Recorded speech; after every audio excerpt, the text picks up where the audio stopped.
You're listening to the Archetype Effect, conversations redefining power, purpose and leadership for women and the coaches who guide them.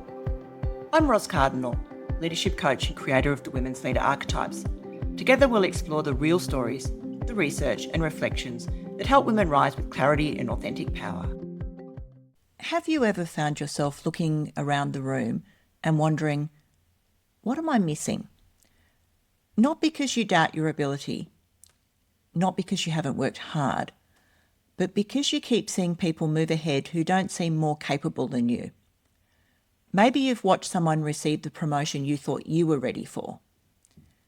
Maybe you've seen an idea you raised quietly disappear, only to be enthusiastically embraced when someone else said it 10 minutes later. Maybe you've left a meeting thinking, I honestly don't understand what just happened. If that's ever been your experience, I want to start by saying something that I wish more women had heard much earlier in their careers. You're probably not imagining it. And you're probably not asking the wrong question. For years, we've been told that work is a meritocracy, that if we work hard, if we become really good at what we do, if we're reliable, capable and professional, eventually someone will notice. Eventually the opportunities will come. Eventually the promotion will happen. Eventually our contribution will speak for itself. It's a comforting idea, but it's also incomplete. There's a woman I've coached many times over the years. She isn't one specific person. She's a composite of hundreds of conversations. She's thoughtful, highly capable, the person everyone relies on when something important needs to get done. She prepares thoroughly, she follows through, she delivers consistently. If you asked her colleagues what they thought of her, they'd probably all say the same thing. She's fantastic. We couldn't do without her. And then promotion time arrives. Someone else gets the opportunity. Again, not necessarily someone who works harder. Not necessarily someone who's more capable. Just someone else. Eventually she sits across from me and she says something I've heard more times than I can count. Ros, I don't understand. I thought if I just kept doing really good work, eventually someone would notice. Every time I hear those words, my heart sinks a little. Not because good work doesn't matter. It absolutely does. Competence matters. Integrity matters. Doing excellent work matters. None of that is optional. But somewhere along the way, many of us were taught something that turns out not to be entirely true. We were taught that organisations reward the best work. Sometimes they do. Often they don't. Because organisations aren't simply systems of performance. They're systems of people, of relationships, of judgement, of trust, of influence. And if nobody's ever explained that to you, it's very easy to spend years trying to solve the wrong problem. You work harder, you become even more capable, you collect more qualifications, you take on more responsibility, all the while wondering why the outcome doesn't seem to change. Today, I want to begin a different conversation. Not about how to become more competent, not about becoming someone you're not, and definitely not about teaching you how to play politics. This season is about understanding the hidden rules of work, the ones nobody writes down, the ones that quietly shape opportunity, influence, and leadership. Because once you can see those hidden rules, you have choices that simply weren't available before. And that's where we're going to begin. If I asked you what it takes to succeed at school, I imagine your answer would come quite quickly. Study, learn the material, do the work, sit the exam. If you know enough, you'll usually do well. And the same is largely true at university. The people who understand the subject best tend to get the highest marks. Professional qualifications work much the same way. You demonstrate competence, you meet the standard, you pass. From a very young age, we're taught something that feels completely logical. If I become really good at what I do, I'll be rewarded. And it's not a foolish belief. In fact, it's served most of us incredibly well. Competence opens doors. It creates opportunities. It earns trust. Without it, very little else matters. But here's the hidden transition that almost nobody prepares us for. The day we walk into an organisation, the rules quietly change. Not completely, because competence still matters, and it always will, but competence stops being the only thing that matters. Because organisations aren't classrooms. They're not universities, and they're certainly not exam papers. They're human systems. Every organisation is a network of people trying to solve problems together. People making decisions, people interpreting information, people deciding who they trust, people deciding whose judgement they rely on, people deciding who they believe can lead through uncertainty. And those decisions aren't made on technical ability alone. They never have been. Think about the last time you watched somebody promoted into a leadership role. Very rarely does someone stand up and say, Sarah scored 94% on the leadership exam, so she gets the job. There isn't an exam. Instead, there are conversations, observations, impressions, relationships. Questions like, can I trust her judgement? Will people follow her? How does she handle difficult situations? Can she influence across the organisation? Will she represent us well? These are deeply human questions, not because organisations are unfair, but because organisations are made up of human beings. And human beings don't make decisions using data alone. We use experience, relationships, trust, stories, context. We always have. I think this is where so many capable women begin to feel confused, because they've continued playing by the rules that served them so well at school and university. Become more knowledgeable, work harder, deliver excellent work, take on more responsibility. Surely that's enough. Sometimes it is, sometimes it isn't. Not because your work lacks quality, but because the conversation has moved beyond competence. Here's the distinction I'd love you to remember from today's episode. Good work gets you into the conversation. It doesn't necessarily determine how the conversation ends. That can feel deeply uncomfortable to hear, especially if you've built your career on integrity, professionalism, and doing excellent work. You might even be thinking, surely my work should speak for itself. I understand that feeling. I used to believe exactly the same thing. But organisations don't experience your work in isolation. They experience it through people, through conversations, through meetings you weren't in, through recommendations, through the confidence other people have in your judgment. In other words, through relationships. And once you see that, something important changes. You stop asking, why isn't my hard work enough? And you start asking a far more useful question. What else are people using to make decisions? That's a completely different conversation. And once you begin asking that question, you start seeing the organisation differently. Not as a meritocracy that has somehow failed you, but as a human system with patterns that can be understood. And once they're understood, they can be navigated. Once you begin to understand that organisations are human systems, something else becomes visible. Every organisation has two structures. The first is the one you already know. It's printed on the org chart. Job titles, reporting lines, departments, levels of authority. It's neat. It's logical. It's easy to understand. But there's another structure operating at exactly the same time, and you won't find it on your org chart. It's built through relationships, through trust, credibility, reputation, shared history. It's the invisible network through which information, ideas, and influence actually move.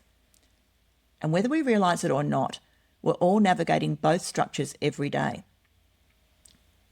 Think about your own workplace for a moment. There's probably someone who doesn't hold the most senior position, yet when they speak, people listen. There's someone who always seems to know what's happening before everyone else does. Someone whose opinion carries weight far beyond their job title. Someone people quietly seek out before making an important decision. And then there are people with impressive titles who seem to have surprisingly little influence. That's because authority and influence are not the same thing. Authority is given by the organisation. Influence is earned through relationships. One appears on an organisation chart. The other lives in the conversations people have when you're not in the room. And that's a structure many of us were never taught to see. I remember working with a leadership team a few years ago where we were trying to understand why one particular change initiative kept stalling. On paper, everything looked great. The executive team had agreed, the governance was clear, the communication plan was excellent, but nothing was moving. Eventually someone said something almost in passing. Have you spoken to Jenny? Jenny wasn't an executive. She wasn't the project sponsor. She wasn't the decision maker. But she was someone almost everyone trusted. People checked in with her before they committed to anything significant.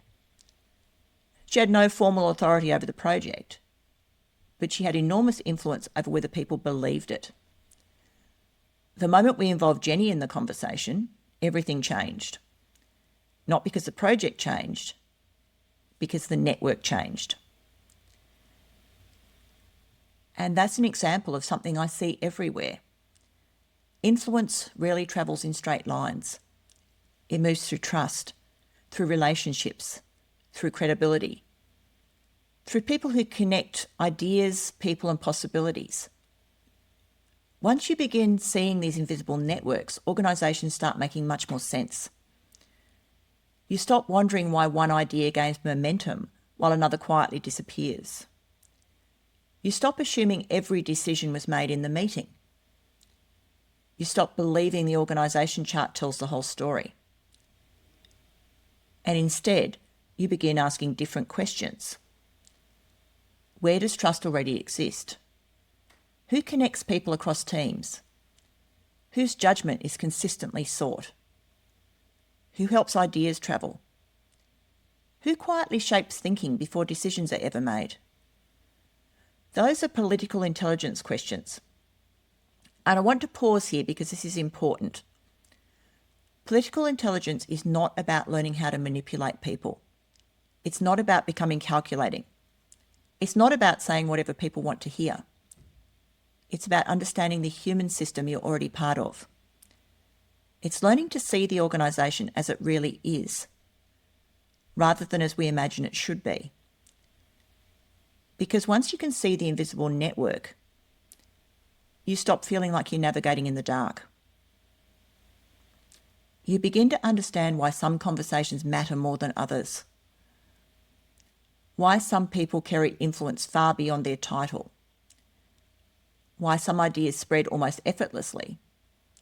And perhaps most importantly, you stop taking everything personally. When an idea doesn't gain traction, or a promotion doesn't go the way you expected, or a decision seems confusing, you no longer have just one explanation. Maybe I'm not good enough. You have another possibility. Perhaps there are dynamics here that I haven't learnt to see yet. That's a very different place to stand, because when you can see the system, you have choices. And choice is where influence begins.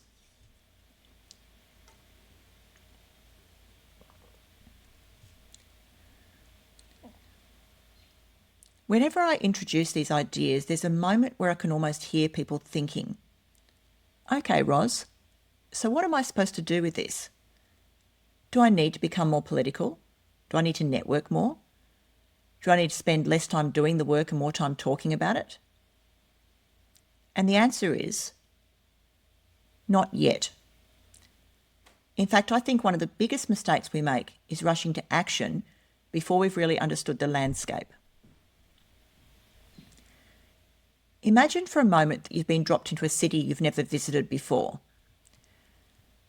You could start walking immediately. You might even get somewhere interesting. But wouldn't it make more sense to stop for a moment, look at the map, understand where you are, notice the terrain, and then decide which direction you want to travel? That's what political intelligence is. It's learning to read the map before you start moving. And I think that's where so many leadership programs get the sequence wrong. They tell women to become more visible, to speak up more, build stronger networks, influence more effectively. And some of that advice is valuable. But if you don't first understand the environment you're working within, those behaviours can actually work against you. The same action can have completely different outcomes in different organisations. Speaking up in one workplace might establish your credibility.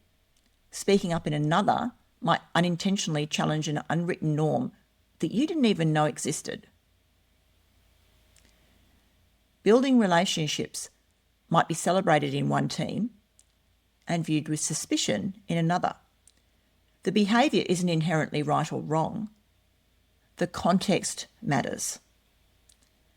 That's why I think observation is such an underrated leadership skill. Not passive observation, curious observation.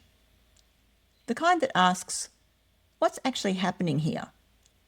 Rather than, what's supposed to be happening? Those are two very different questions. When you become curious instead of reactive, you start seeing things you couldn't see before.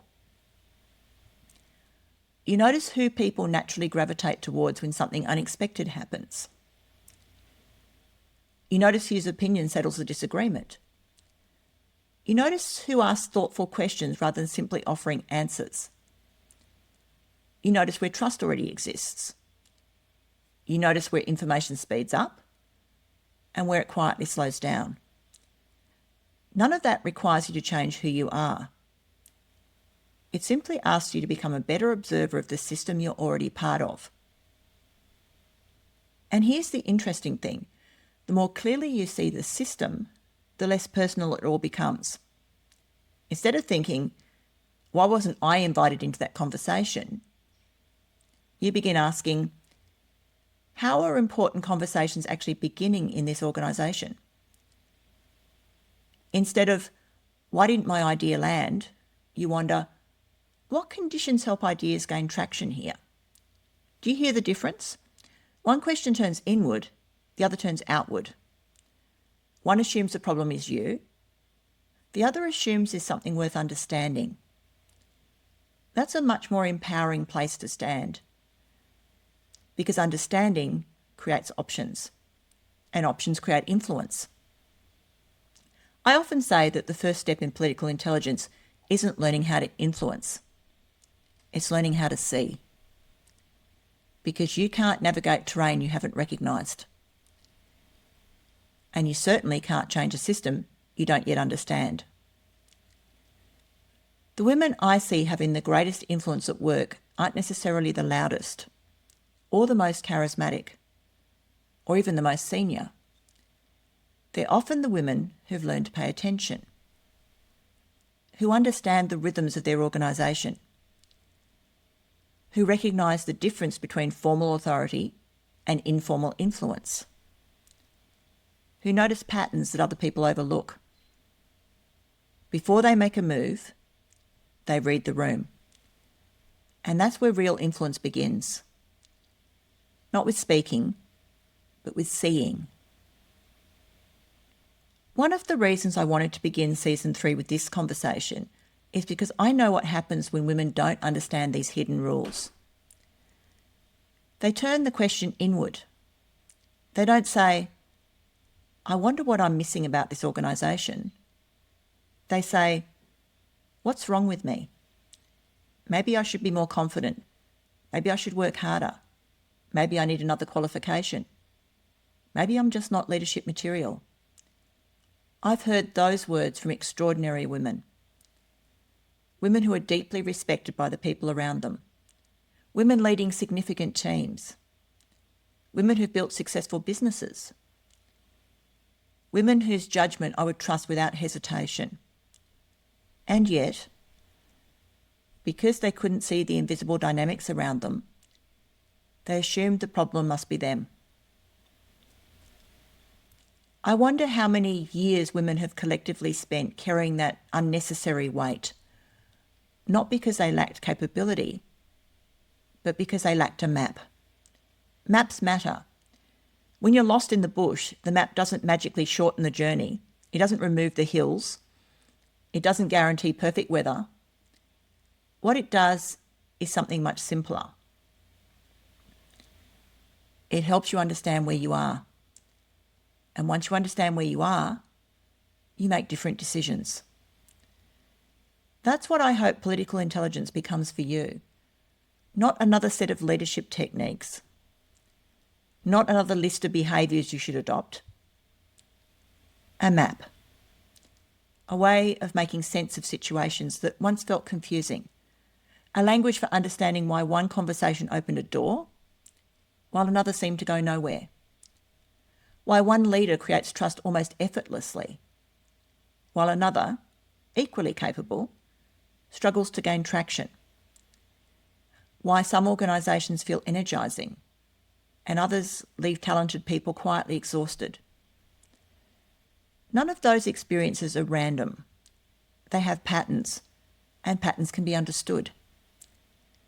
That doesn't mean every decision will suddenly feel fair, or that every organisation will become a wonderful place to work. Some systems are healthier than others. Some cultures are more psychologically safe than others. Some leaders genuinely create environments where good work is recognised. Others don't. Political intelligence isn't about pretending those differences don't exist. It's about helping you recognise them more quickly, so you can respond with intention rather than confusion. Because confusion drains us. When we don't understand what's happening, we often compensate. We overwork, we overthink, we over-explain, we try harder at the very thing that isn't creating movement. Recognition interrupts that cycle. It creates a pause, and in that pause something powerful happens. You stop asking, how do I fix myself? And you begin asking, given what I now understand, what choice do I want to make? For me, that's one of the most important shifts any leader can make, because choice is the opposite of helplessness. And understanding is where choice begins. Before we finish today, I'd like to leave you with something practical. Not a challenge, not homework, just an experiment. Because political intelligence isn't something you develop by reading about it. You develop it by becoming more aware of the human systems around you. So this week, I'd like you to become an observer. Walk into every meeting with one question quietly sitting in the back of your mind. How are decisions really being made here? Not how the agenda says they'll be made, not how the organisation chart suggests they should be made. How are they actually being made? Notice who people look towards before they speak. Notice whose opinion settles the conversation. Notice who asks the question that changes the direction of the discussion. Notice who connects people. Notice who already has trust. Notice where influence seems to flow naturally. And here's the important part. Don't judge what you see. Don't try to change it. Don't decide whether it's good or bad. Just notice it. For many of us, this will be the first time we've consciously looked at our organisation through this lens. You might be surprised by what becomes visible. I've also created a companion resource for this episode called Field Guide 1, Reading the Hidden Rules. It's a simple observation guide that you can take into your meetings this week. It includes the questions we've explored today, along with space to capture what you're noticing as you begin reading the human system around you. You can download it free from the website. I'll include a link in the show notes. And finally, I'd like to leave you with one thought. For years, we've been telling women that they need more confidence. I'm no longer convinced that that's where the conversation should begin. I think understanding comes first, because confidence built on incomplete understanding is fragile, but confidence built on insight is something entirely different. It has foundations. It has context. It has choice. If today's conversation has done nothing more than help you realise that work operates by more than one set of rules, then we've made a good start. Because once you begin seeing the hidden rules, you can't unsee them. And once you can see them, you can decide how you want to navigate them. That's what this season is all about. Next episode, we're going to take this one step further. We'll explore why some people seem to influence every conversation without saying very much at all, and why influence often begins long before anyone enters the meeting. Until then, pay attention. The organisation has been telling you how it works all along. You just haven't been taught how to read it. I'll see you next time. Thanks for joining me on the Archetype Effect. If this episode sparked an insight, share it with a woman who leads, or leave a review so more women can find these conversations. Until next time, lead with purpose and power that feels like you.